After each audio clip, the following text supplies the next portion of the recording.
Digging up natural tiles will yield 100% of mass, instead of 50% of mass as it is in vanilla game. To balance for this, the mass of solid tiles in newly generated worlds is 4 times less. Oxygen diffuser and sublimation stations will give some of the sand as a byproduct material. Electrolyzer now takes 10 times as much electricity to power it. Rust deoxidizer now includes sand as a byproduct. Algae is completely reworked. It does not consume algae, but instead produces it, and its carbon dioxide consumption scales with light, and polluted water byproduct decreases. With a max lux of 50,000, it will not produce any polluted water at all. You will need to manually harvest it for algae as well, or the building will overgrow. Also, terrarium does require carbon dioxide to function, as well as water. Since carbon dioxide is useful now, carbon scrubber doesn't destroy it, but instead just stores it for later use, at the cost of polluting some water. Combustion-based processes will now require oxygen and produce ash. Ash can be turned into liquid carbon, can be fed to shower walls or sage hatches. Ash will also clog large power generators. The basic soil fuel generators can draw oxygen from the environment. Hydrogen and methane generator can draw oxygen both from the environment and also have optional pipe input. Hydrogen generator also requires massive amount of oxygen, so you won't be able to use it so easily. But it also produces clean water. Petroleum generator requires piped input of oxidizer gas, and it also produces CRAD as a byproduct.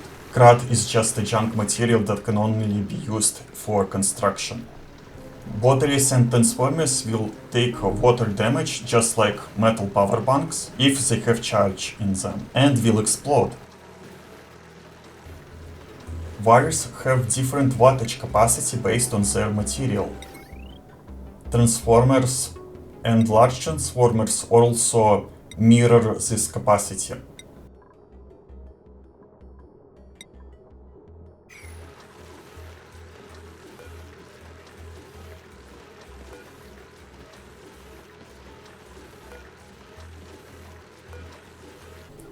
Various microbe mush recipes will refund mud or water. The water will be spilled on the floor. Food rehydrator will refund plastic used to store food and will drop it eventually on the ground. Also, since food that comes out of rehydrator is a bit mushier, dupes will take significantly less time to chew through it. Smoker requires oxygen to function and will also create ash. Many liquid consumption plants can draw water into the farm storage without duplicate input. Gas range will produce ash as well. Fertilizer synthesizer can use ash as well as dirt. Compost is twice as efficient. This is mostly done because you will have to use it a lot more. Algae distiller may convert silkworm leaf as well as slime into algae. Plant pulverizer can use balm lily and mud to create phyto oil. Water sieve has its outputs changed slightly. Rock crusher has ice to snow recipe. Also power bank scrub has its recipe changed. Salt to table salt recipe produces more table salt. Kiln will also consume oxygen and produce ash. Polymer press has its outputs and inputs equalized. Oxalate refinery and Bridgestone hopper will refund gold as a gold amalgam. Cinnabar ore now consists of mercury and sulfur, just like in real life. Brax wax gleaner now has additional naphtha dehydrogenation mode. It allows you to extract sulfur and hydrogen from naphtha, resulting in gunk. You can now transform depleted uranium into lead and hydrogen gas. This process will create a lot of radiation as well. Diamond press has 2 additional recipes. You can recycle depleted uranium into enriched uranium using rad bolts. And with Frosty Planet Pack you can make lumen quartz out of granite and salt water. Lumen quartz are nerfed. They can only stack light up to 2000 lux, so you can't put infinite amount of quartz into one place for infinite light. Supercoolant requires more fullerene. You can make advanced gear balm out of graphite as well as tallow. Duplicants will chew pills significantly faster. Decontamination shower will clean duplicants' soiled suit debuff. All Atmosuits require glass and a warm coat to make. Atmosuits' scalding protection now depends on the metal's melting temperature. So aluminum or copper suits will have a lower scalding threshold value compared to iron, and steel might allow you to swim in lava. Metal power banks will refund sand, and metal power banks made of iron will refund some rust to recycle as well. Also, metal power banks will drop some ore at the end of their life cycle. You can decraft boosters into microchips. Power drain from thermoregulator and aquatuner depends on specific heat capacity of liquid or gas you are running through them. With thermoregulator, it's pretty much always lower amount of wattage than before. With aquatuner, it's slightly less power drain if you are running water, but more power drain if you are running supercoolant. Ore scrubber now requires more chlorine gas per use and will dump it into the environment instead of deleting it. Also, it's much faster to use now. Still probably worthless. Uranium centrifuge will also emit radiation. Research reactor will not create massive amount of liquid nuclear waste on operation. Instead, it will simply convert enriched uranium in its storage. But you can still create massive amount of nuclear waste using contaminated coolants. So polluted water, brine or salt water will give various amount of liquid nuclear waste. Sun lamp takes less energy to run. Mechanical surfboard now has spillage equal to its water consumption. Water cooler only uses 250 grams per use. You can plant lumen quartz into pots. All critters in Rephysicalized mod got own mass tracker. Instead of having a set mass, they will have starting mass equal to half of their egg, and they will slowly gain mass as they eat. Creatures' inputs is equal to outputs plus internal mass gain. Many critters like hatches got an additional byproduct. Along with their normal drops, creatures will also drop something equal to their mass on death. Usually it's just rot. Sage hatches will drop algae, stone hatches will drop sedimentary rock, and smooth hatches will drop abyssalite. In addition, if you have Frosty Planet Pack enabled, smooth hatches will transform residual metal ore into mercury.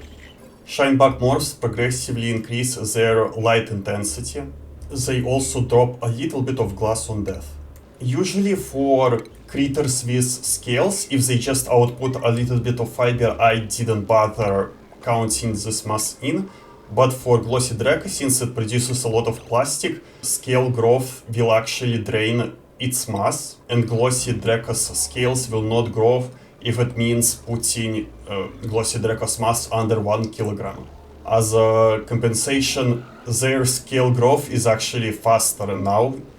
Spigot seal tallow drop now depends on its mass. It will only drop 1 kilogram of tallow guaranteed. Also, it outputs slightly more ethanol per cycle, and it can also be consumed by Jobo.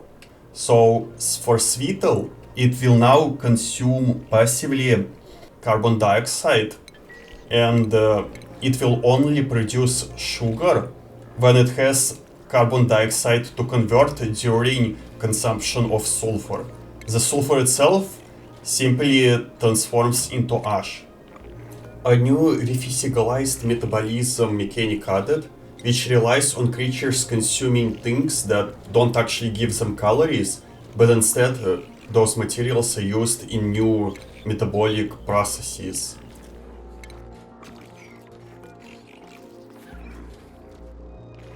This is how sulfur into sucrose conversion actually happens in real life. Another critter that has rephysicalized diet is lamb. It will now consume various types of sedimentary rocks. Sedimentary rocks do not actually give them calories, but if they do not have sedimentary rocks in their storage, they will not output peat or algae. Only feeding them fruits will simply increase their mass and allow you to convert fruits into tough meat. Phloxes also have gastrolith type diet. They will consume any type of ice. This ice is converted into scale growth once phloxes are well fed, and their antlers will not grow without ice.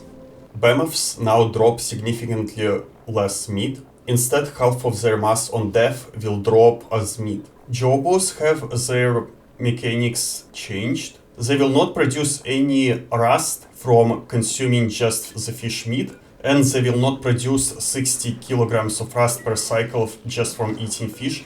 Instead, they will produce rust equal to the consumed critter's mass, minus 1 kilogram. 1 kilogram goes into the jawbone's mass.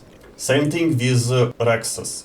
They will consume critters, but they will only create brine ice equal to the critter's mass. Morbs also have rephysicalized diet. It's various types of food, as well as mud, solid gunk, rust. Also, they will passively consume oxygen around them and will convert it into polluted oxygen instead of just creating polluted oxygen out of nothing. Morb will slowly convert consumed materials into its mass, and when it reaches about 50 kilograms of mass, it will be ready to spread slime lung. And this is an alternative way of making slime if you don't have access to PAFs or large amount of polluted oxygen. However, it's much more dirtier. Slicksters will not produce oil from carbon dioxide now. Instead, they produce crud or ash if it's a molten slickster. Instead, to produce oil, they need to consume things that generally would be turned into oil in like 100 million years. Domesticated plants also gained their mass tracker, which plants will refund their mass on digging up or harvest. First, the harvest amount will be subtracted from the plant mass. Then, if you're collecting plant husk from them, it will also be subtracted from plant mass, and the rest will yield rot and carbon dioxide in case of mealwood. But other plants may drop liquid or fart different gases. For example, you can collect natural gas from nosh bean. Plant's primary element now is dirt instead of genetic ooze. It's done to improve their thermal conductivity. Since plants have actual mass now, it became really hard to cool or heat them up, since genetic ooze has very low thermal conductivity. When you're using microtuned fertilizer on a plant, it will cause it to grow faster, but it will not accumulate more mass. Instead, you will just get a one-time 5 kilogram increase in plant's mass. Carnivore plants like Saturn critter trap will add prey's mass onto their own mass, and in case of Saturn critter trap, hydrogen production will be dependent on the critter's mass because a plant will drain its own mass to produce hydrogen. Same thing with lure plants, they now require polluted water, and they will produce amber equal to the amount of both accumulated polluted water and the prey mass. Arbor trees and bonbon trees have a special mechanic where they accumulate their mass into the trunk, and then grown branches will drain the trunk's mass onto them. Trunk itself will only give 40% of wood, but branches will yield 100% of wood. Bonbon trees additionally, once the branches grow fully, nectar production itself will drain the trunk's mass and turn it into nectar. Additionally, you can boost nectar production over 100% if you use even more lux, but it will still be bottlenecked by the trunk's mass. Alveovirus and oxyfern will consume more carbon dioxide when exposed to larger amount of light. So this way you can convert more CO2 into oxygen at a rate of about 75% for alveovir, because the carbon mass of the CO2 will be converted into sedimentary rock. Oxyfern at least currently converts 100% of CO2 into oxygen, but it has a lower consumption speed compared to alveovira or algae terrarium.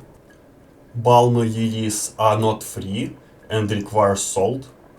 Since Avogadro node itself is not harvested, instead each time you harvest an Avogadro vine, Avogadro node will drop some of its mass as mud. Since wild plants generally do not consume resources, plant mass tracker does not affect them.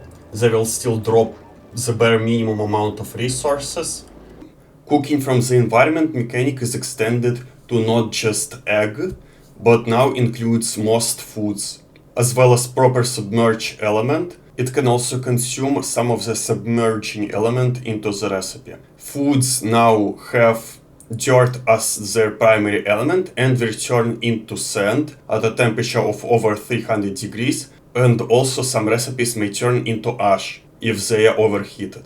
This environmental cooking mechanic also extends to a few non-food entities. For example, crab shells can be crushed into wood or lime. You can now enrich uranium using simulation. Tiles made out of uranium or depleted uranium will convert into enriched uranium when blasted with high-energy particles. The conversion is very low. The amount of grams converted into enriched uranium is equal to Radbold payload. If nuclear waste amount is equal or more than 100 kilograms per tile, it will become corrosive to soft elements. Nuclear waste is also harmful to duplicants without atmospheres, and many critters will take damage in nuclear waste. So yes, most of the mass creation and deletion was removed from the game, and the game was rebalanced to account for that. There are still a few places where mass is created or deleted. Those being duplicants themselves, they still consume oxygen, disrespecting the mass conservation. Critters will lay eggs, it doesn't change their mass. Critters which are sheared for small amount of materials like reed fiber do not account this in their mass. Critters do not gain mass from drinking protein. Research destroys materials on consumption, so dirt, water, and databanks will be destroyed, as well as stuff you put into geotuner. Rocket exhaust also does not respect mass conservation. And mass creation still happens from geysers, meteors, and space drilling, obviously.